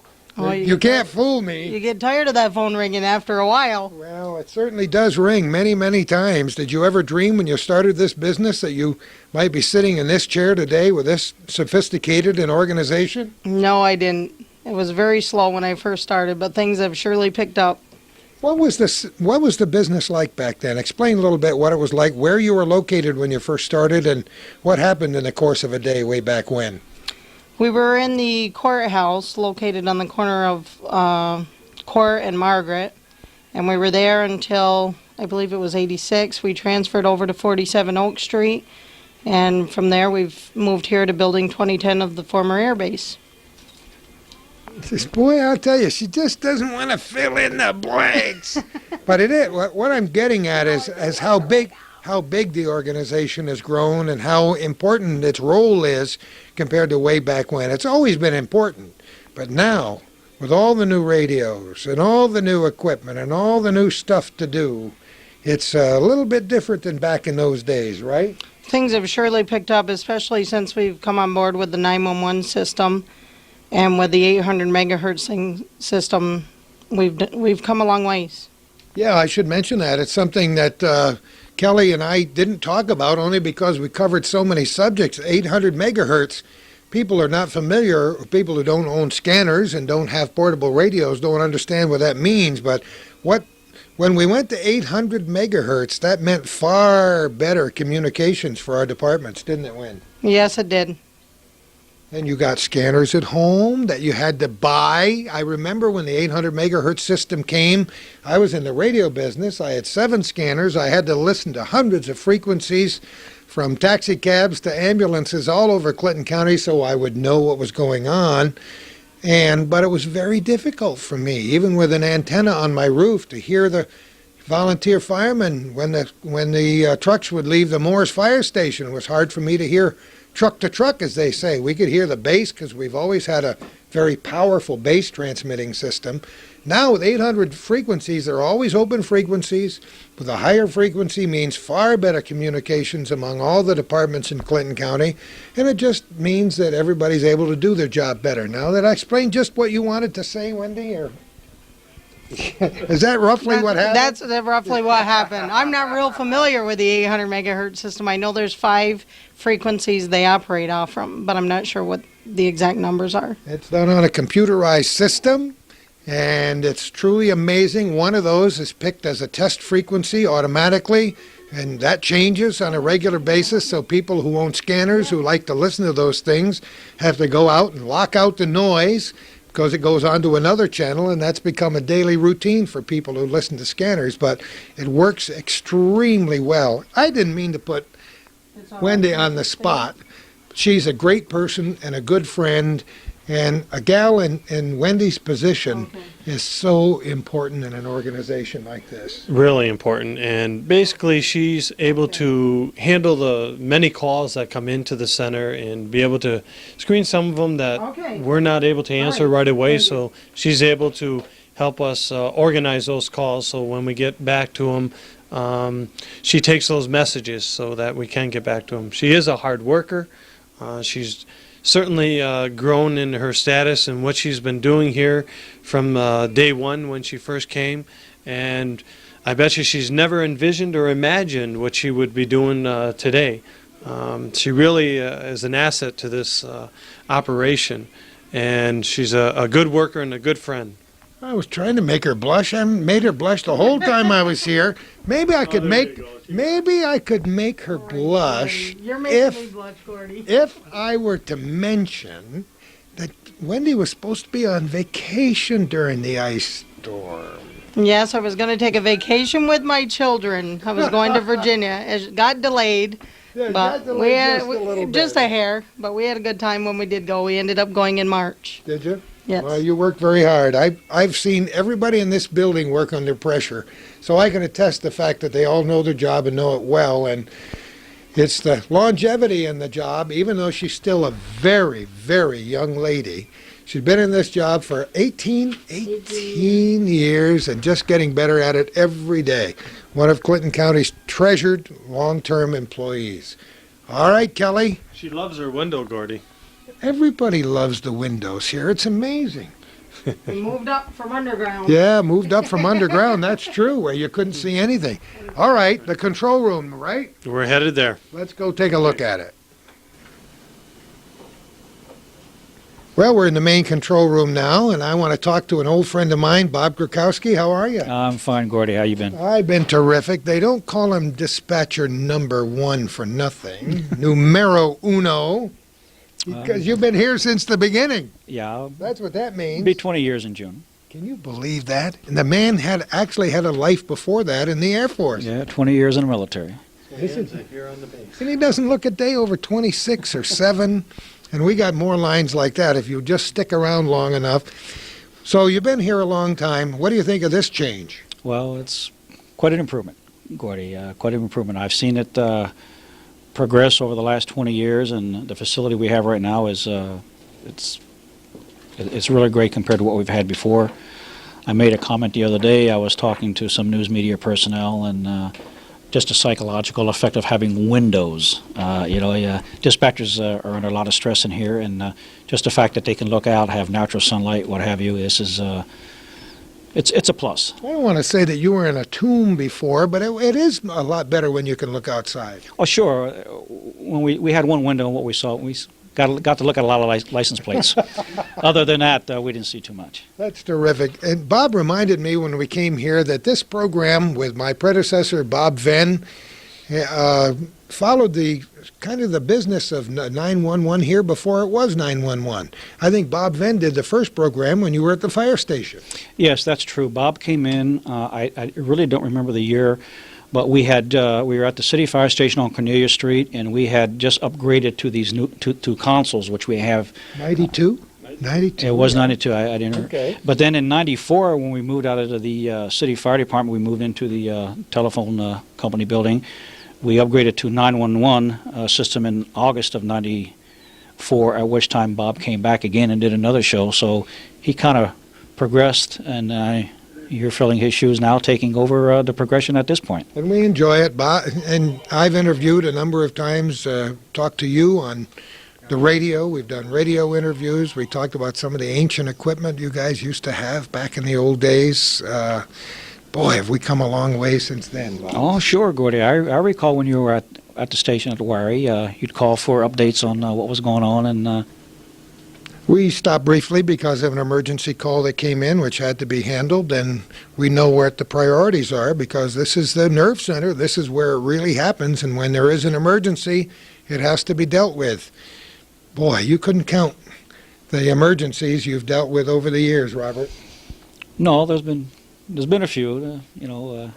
Of course, I can't remember the count, but with the update of the equipment and the facilities, it makes the taking of emergency calls a little more less strenuous.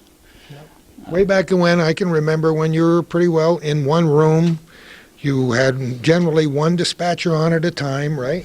That's for sure. And when we did get an emergency call, we did not have any of the recording equipment we have now. Of course, the 911.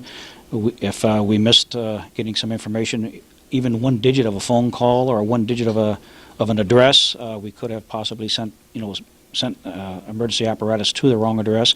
We had no way of verifying it. So the equipment that we have today is it's a benefit to the people of the county, and these counties next to us, which come mutually to us, Franklin and Essex County, they are also, I understand, trying to upgrade their 911 system, and hopefully all three of us counties that are neighbors will be able to communicate with one another in this sense. You know, as I look over this sophisticated equipment, which is still being installed as we speak, because you've only been here a very, very short time. So we're recording this program on the second day of February of 1999.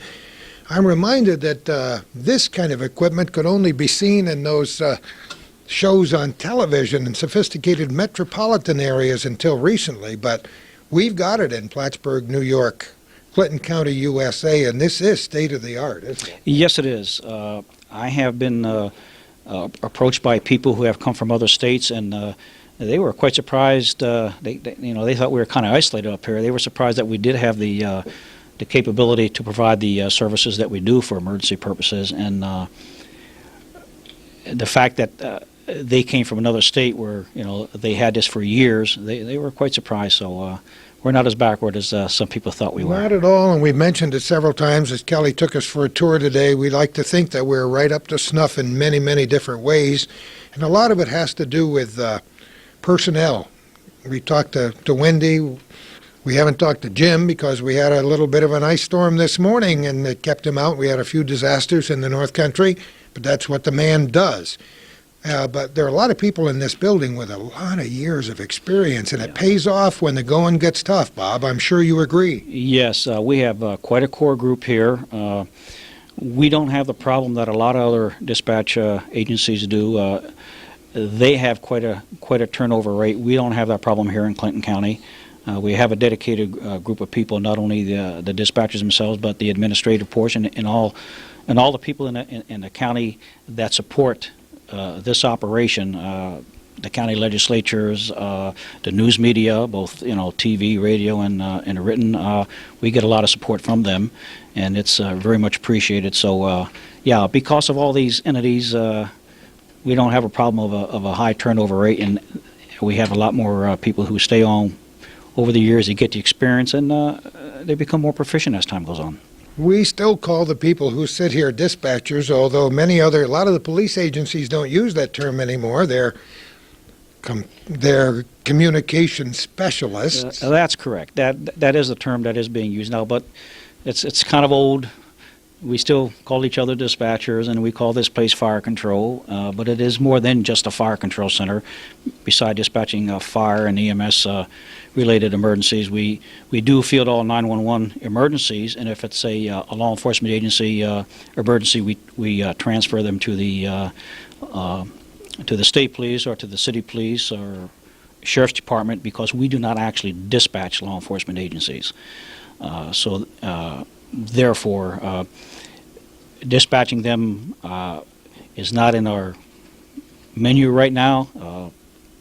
Who knows what's going to happen in the future? Possibility. You never can tell. We may have a consolidated countywide dispatch center involving law enforcement agencies. That is the case in some counties, and I don't see it in the very near future, but it could happen. It could happen.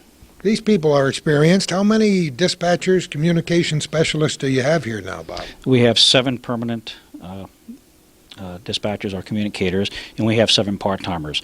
The majority of the part-timers live within just a couple miles of the base here, so we get kind of tied up. We get an emergency where we need some assistance very quickly. We have some part-timers who are available to get in here within 5-10 minutes to assist if we need them. Now, it took us a while to get this 911 system in place.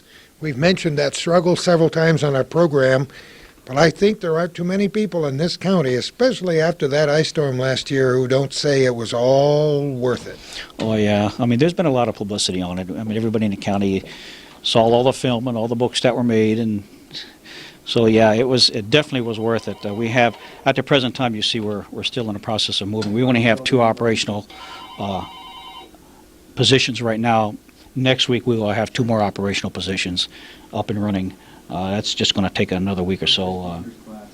But we're very capable of handling any repeat. I hope it never occurs, but if we were to have a repeat of the ice storm, we're better prepared for it now with our facility. And with anything else that might happen, we've mentioned that before, but there are a lot of possibilities of things that can happen. Oh, sure. Not just weather, but other kinds of emergencies. Well, yeah. I understand we're in a earthquake zone here, which I really didn't realize here. Yes, I've known that for years. Is that right? I just read and heard about that just a couple of years ago, and I said, golly, I wasn't aware of that. So there's a fault system not far from where we're sitting right now, and there's another one that goes down through the St. Lawrence region. There was a large earthquake when I first moved into northern New York almost before you were born, but I say almost because you're Yeah. getting there, Robert. Yeah, well, not far behind you, Gordy. I'm not too far behind you. But it's a scary thought, earthquake. But irregardless, earthquake, flooding situation, ice storm, we are much better prepared today. And fires, because that's why this whole thing started. Surely, fires and accidents, EMS-related emergencies, these are daily occurrences, so we kind of handle those. You hate to refer to something like a fire or a bad accident as routine, but basically we've done so much of that. It's kind of routine. It's the natural disaster type situations that well, by golly, we've been getting pretty good experience with that within the last 3 years, all the flooding and the ice storms. So everybody's kind of honing their skills as they go, and that's the way it works. As I've mentioned several times, this program is being recorded on the second day of February 1999. There was an ice storm this morning. I hate to call it a minor ice storm because there were some emergencies that did arise. How hairy was it for a while here? Yes, early this morning it was, use your terminology, quite hairy. We had a bus accident on the Route 87. There was an amount of people that were injured at that location. We did have a fatal accident on Route 22 at the same time, and we had quite a few minor, I should say minor, but injuries involving, accidents involving injuries, rollovers, whatever. But yes, it was quite an experience this morning. And well, here we are now at 5 minutes to 12. It has slowed down quite a bit, but we've had numerous calls, But that's what you go to school for. That's what you've paid all these years' attention to this job for. And that brings me to another question. What kind of psychological makeup does it take for a person like you to listen to this stuff day after day, year after year? Does it take a toll on your brain? Yes, of course it does. We have, I really don't know, I can't give you a description of what kind of person it takes to work in here. We have had numerous people who have applied for positions in here, and trained people, but we're not able to complete the training or stay on the job. And the term I use is they don't have the aptitude for the job. They have the education, the maturity, common sense, things of this nature, but to sit in his chair and listen to someone, a hysterical woman saying her child is choking, or I just, shot somebody or something of this nature. Some people can't handle that, irregardless of education or maturity. All I can say is it's a matter of aptitude. You either have the aptitude for this job or you don't. It's something you cannot train for. You can train to learn how to do the mechanics of the job, dispatching, whatever, but if you don't have the aptitude to be able to handle the pressure, then you're not gonna work out in here. Well, let's explain to people a little bit about what 911 is and how it works and how efficient this can be for answering an emergency call, and maybe you can show us a little bit what happens when a call comes in. Sure. Well, I'll use this screen over here, and basically what we have 10 911 trunk lines coming into the building. We have a redundancy in the 10 trunk lines in that 5 of them are coming out of, I believe, Albany, and 5 trunk lines are coming out of Syracuse.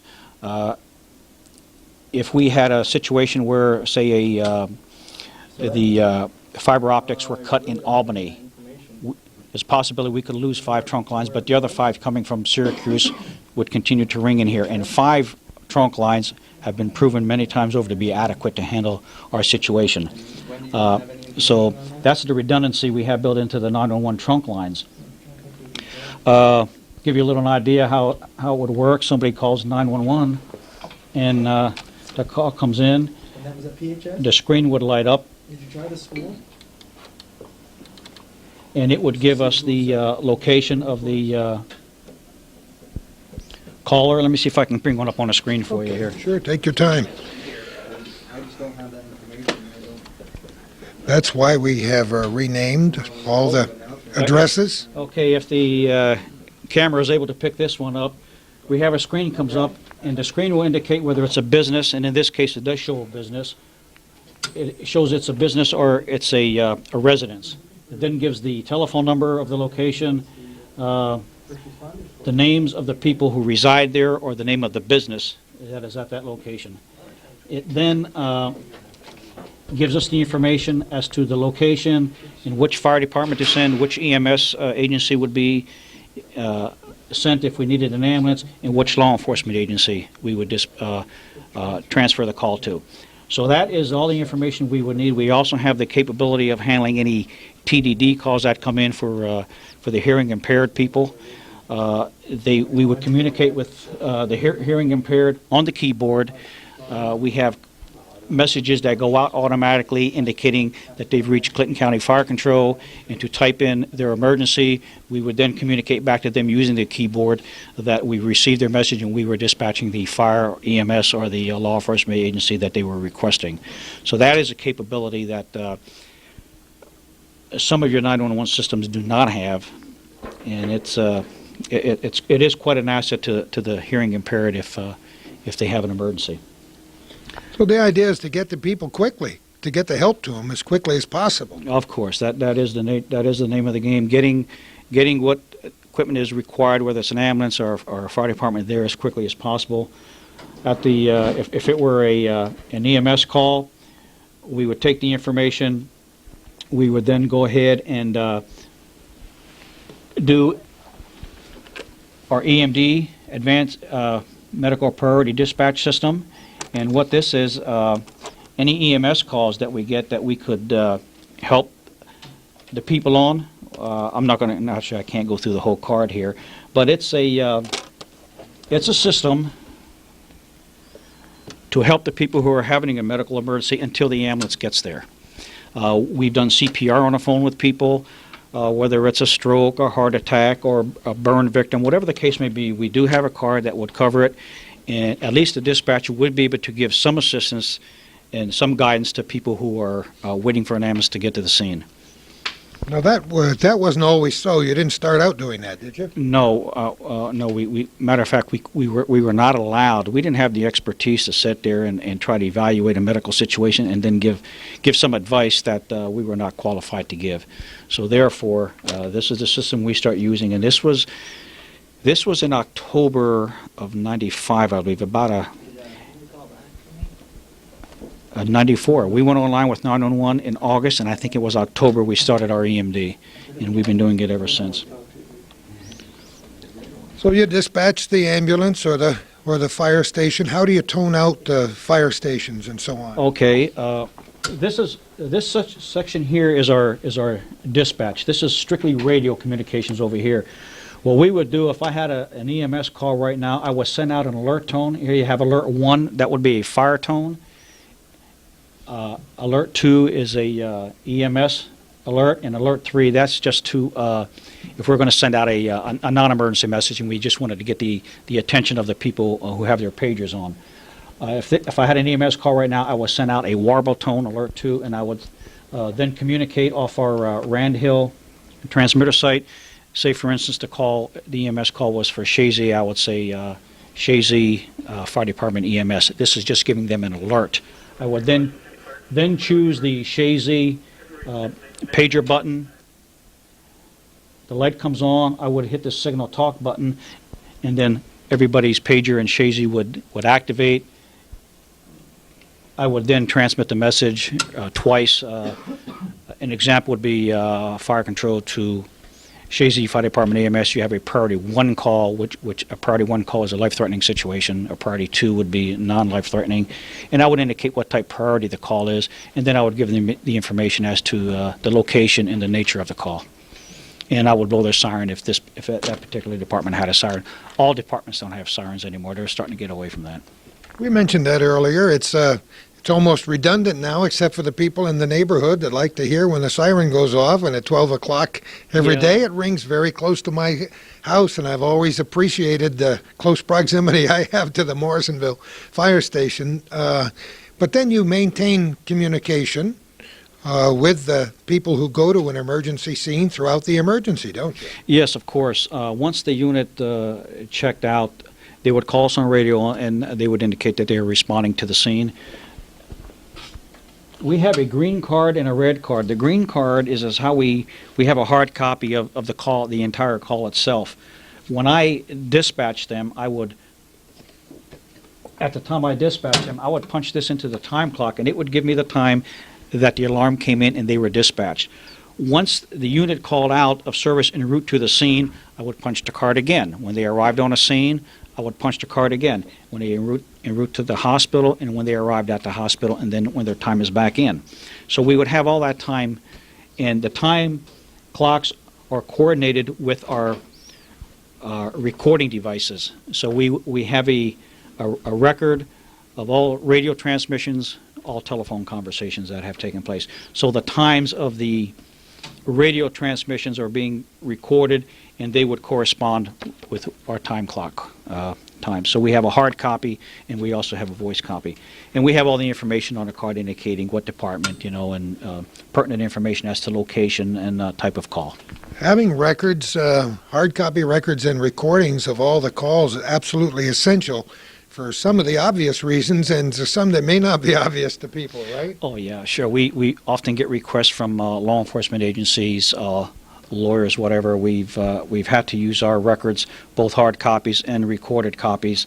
We've had to taken them to court and use them for court purposes. And yeah, so there is a definite need for this type. Insurance people want to get, if there's involved in an accident or something. So normally people have to submit a FOIA, which is a Freedom of Information Act. Any records in here are open to the public, both recording and hard copy records, but it's not a matter of just calling in here and say, I want this information. You have to go through the proper procedures through the county administrator to get permission for any of our records, but they are available, yes, to the public. Has this been a satisfying second career for you, Bob? Oh yeah, it sure has. After 20 years in the military, I kind of like the area up here. I came. It seems to be ironic. Here it is. I got 2.5 years, and I'll be retiring from here in 2.5 years. Not that he's counting or anything. No, Plattsburgh Air Force Base, but I came here from North Africa in '64, and then I went to Vietnam, came back, and then I came up here again in '78 or '79, and I retired in '79 from this base. So yeah, the Plattsburgh Air Force Base has really been a big part of my life, that's for sure. So talk about coming back home. Really. It must have seemed very strange when you start talking about it and then coming back out here. Yeah, my heart broke when the base closed. I had a. Yeah, mine too. Yeah, all of us, but the fact that we actually moved out here a couple days ago, and then I'm going to end my second career here at Plattsburgh Air Force Base only as a county employee. It's different, I guess. There's a certain irony there, and then you'll do a lot more fishing, right, Bob? I sure will. Yeah, I'll fish the Saranac, yeah. So what else will be installed in this room by the time we're up to snuff? Well, some of the things we're talking about for upgrading, and here again, I don't know when or if it's going to come about, but things we are talking about is GPS mapping. Wow, no kidding. Yeah, hopefully we will have somewhere down the line GPS mapping where when we get a 911 call, the 911 screen will light up, and at the same time another computer will light up, and it would give us a physical location on a map on the computer. So that's one of the things we're talking about and hoping somewhere be down the line. That's very nice, too, because GPS is amazing. I'm talking in terms of plane crashes and disasters and things that happen out in the woods, even forest fires, where if you can pinpoint a scene within a few feet with GPS, you've really gone somewhere. Yeah, they say they can do it. Yes. Yeah, I've seen it in operation in Montreal, and it's quite impressive. Another thing that we're hoping we can get is a CAD system, a computer-aided dispatch system, and here again it would do away with all the buttons. We would be able to set off pagers, dispatch people, apparatus, whatever, by computer, and also at the same time with us doing hard copies on our punch clocks, times would be automatically put into the computer when people arrive on a scene, leave the scene, or dispatch, whatever. All our records keeping could be done by computer. So When this is going to come about, I don't know, but these are some of the things. Part of a natural progression, I guess. Of course, yeah. Well, Bob, This is a progressive county compared to a lot of counties in New York State. Clinton County can be proud of the progression that that has been taking place here over the years. we Yeah. proved nothing in this series of programs called Our Little Corner. It's that we live in a pretty darn decent place up here. Oh yeah, that's why I'm still here. Yeah. Yeah, and that's why I'm still here too. Two old guys just talking over the old times and the new times. Bob, thanks for being a friend for so many years, and thanks for your really staunch efforts here. Well, I've enjoyed it, and it's been a big part of my life. So what can I say except I've enjoyed it, and I thank the support of the county and all the people involved. And the good Lord for keeping you healthy, huh? Oh yeah, thank Good God health. for that. Yeah. Good health is very, very vital. We're no crutches. Listen to Kelly over there, and the boss never did get back, did he? He didn't know how we'd play when he wasn't here, huh? And what we might have said. It'll give him an opportunity to watch it all on television, and we'll wrap up this program from the 911 Center on former Plattsburgh Air Force Base in just a moment. We're in the Big Cheese's office now. He still didn't make it back to do this interview, but Kelly did a wonderful job. That's a great old map of the fire districts over there we're looking at. Well, actually, it's a map of the county. I'm not quite sure if it's all of the fire districts. They are the outlines of the townships, though. So it's an old map, which has some nostalgic meaning. Of course, you see some of the marks of blue and stuff. And during the incident of the ice storm, those were marked on for specific areas needing assistance by the National Guard. And you see some red circles, which were, I believe, generator issues. And so it was an old map, but it became useful. You never know. The old things can still be useful. Yeah, that's why they keep me around. The mutual aid system, I want to mention by way of reiteration, because we did speak to it before, is rather unique here in this North Country, and it doesn't include only Clinton County, because we have mutual response agreements with parts of Vermont and Canada as well. That's right. So we're kind of international under our mutual aid. And during any incidences, fire especially, or maybe in an accident scene, those certain departments can be called in to assist the home department in whatever is needed. A lot of times it's that tanker task force, so bring as much water as they can get. Because sometimes There's a phrase we haven't used. Yeah, that's true. Tanker Task Force, those dreaded barn fires up in That's right. Hemingford along the border or across the lake over there in Alberg. Well, a couple of years back, that was essential for the tanker task force because, if we remember, that's when they had several barn fires along the border. So they had an arsonist up there, and sometimes maps are also useful because you can also map out or plot out where some fires are in regions so that you can keep track of that, so that we don't have an arsonist, hopefully not, in the region. But sometimes that's useful. Yeah, there's another thing we haven't mentioned. We have fire investigators in this area that investigate the causes of fires. That's right. We have several investigators who are assist this department in investigating fires to help solve the cause of certain fires. They've been certainly working hard at times when they've gone out, but we don't want to use them too often. No. Now, let's, just by way of wrapping it up, let's talk about this book. What is this book? This book has been created and basically from the ice storm of 1998, it shows of the rebuilding of the community and the various organizations that were involved and sort of how you can prep yourselves for any disaster, how you can plan. So it's kind of a tool, a resource to be able for someone to look at and review and just kind of assist them on what they can do to prepare themselves for any type of disaster or an emergency.